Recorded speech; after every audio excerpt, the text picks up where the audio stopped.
Hey guys, today I'm going to show you how to add a button in your Odoo website. Let's get started. First, go to odoo.com and log in your account. This section will lead you to your dashboard where you will click on the website option.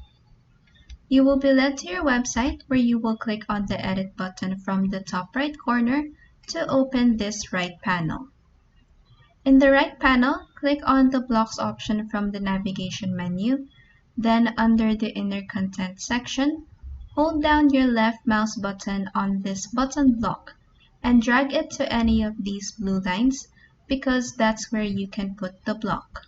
Next, click on the button you've just placed and customize the label from the right panel, which can also be found under the inline text section.